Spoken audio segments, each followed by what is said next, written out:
Do you know why a ship floats and a stone cannot? Because the stone sees only downward. That's fucking crazy, man. So, one of the most controversial productions in recent years, the insane $1 billion Lord of the Rings adaptation is finally out, and people can finally calm their titties down because the dwarf woman has, in fact, a beard. Can you see it? It's right here. But before we get into it, 2 quick disclaimers. Number 1. I've never been a Lord of the Rings fan myself. Nothing particularly wrong with it, it's just not really my cup of tea. I'm just more of a Song of Ice and Fire guy. I like my fantasy to be grittier. So aside from the Peter Jackson trilogy, which I saw a long time ago, I know little to nothing about the lore going into this. Number 2. If you are a fan of Lord of the Rings and Tolkien lore in general and wanted this to be exactly like Tolkien's writings, I see absolutely nothing wrong with it. I personally don't care that much if an adaptation closely follows canon or not. I believe the books are the books and the adaptations are the adaptations. Each can do its own thing as long as they do it right. Good stories and good characters. That's always what it all comes down to me. But that is me. And if you feel differently, that's perfectly okay too. The Rings of Power opens with a young Galadriel telling us how everything was perfect in the land of Valinor, where everyone spoke the ancient language of bumper sticker. But the ship has a secret.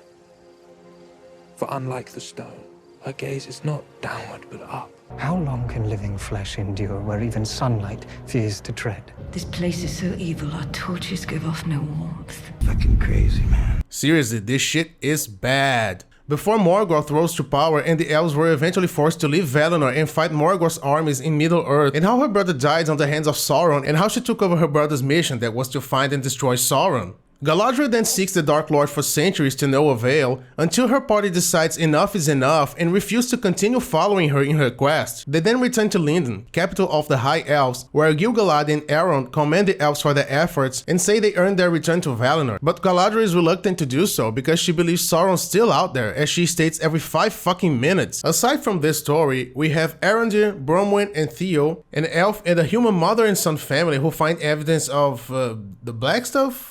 I don't know, evil? What was that black goo? On the land, Nori and her Harfoot hippie friends who find a mysterious stranger in what looks like an obvious reference to the Hobbits and Gandalf, and Elrond and Prince Durin on what will be a mission to build a tower capable of housing a forge for Celebrimbor. The first 2 episodes do little beyond establishing these pretty straightforward storylines, but I gotta tell you, they do it pretty well. I once saw someone in the show talking about how they wanted to make a show for everyone or something like that. And of course, the first thing that comes to mind in this day and age is that they will pander the shit out of everyone. But that's really not what they're going for here. Yes, the cast is made up by all kinds of people, and I get how that can ache fans of Tolkien lore, but this is never brought up. Never put front and center in detriment to the story or its characters. The fantastic races of Middle-earth have beef with one another, but the concept of race as we have it in the real world is never brought up. So props to that. This is the way.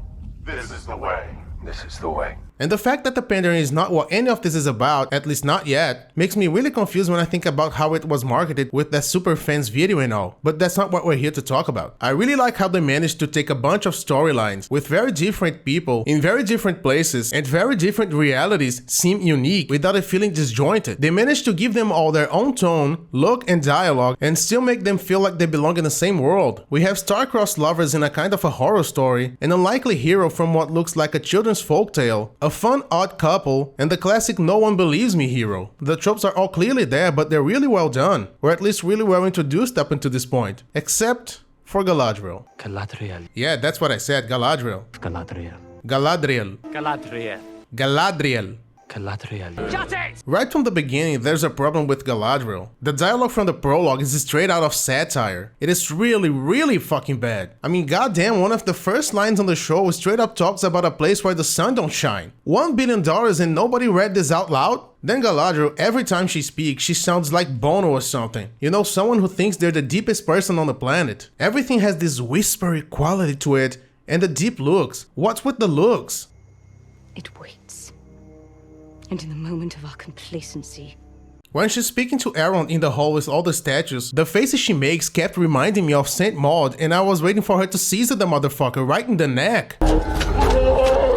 Love Morphet Clark, great actress, but there's something a little odd in this. It's not working.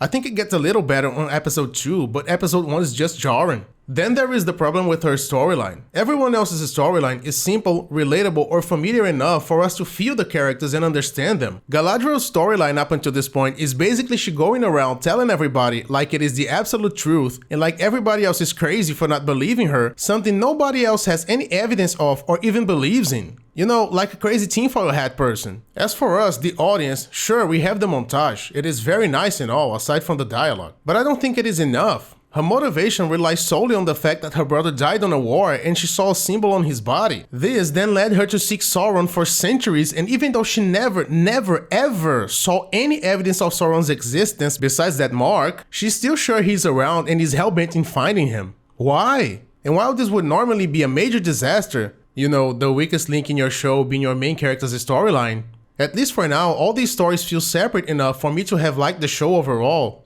Also, the $1 billion budget really shows. This thing looks and sounds amazing. Seriously, it looks better than many recent big budget blockbusters, stuff that goes into movie theaters. In the end, I enjoyed this far more than I ever expected to. I went into this expecting generic and mediocre at best, but the first 2 hours of The Rings of Power left me definitely wanting to see more from these characters and find out where all of this is going. It was a surprisingly competent beginning.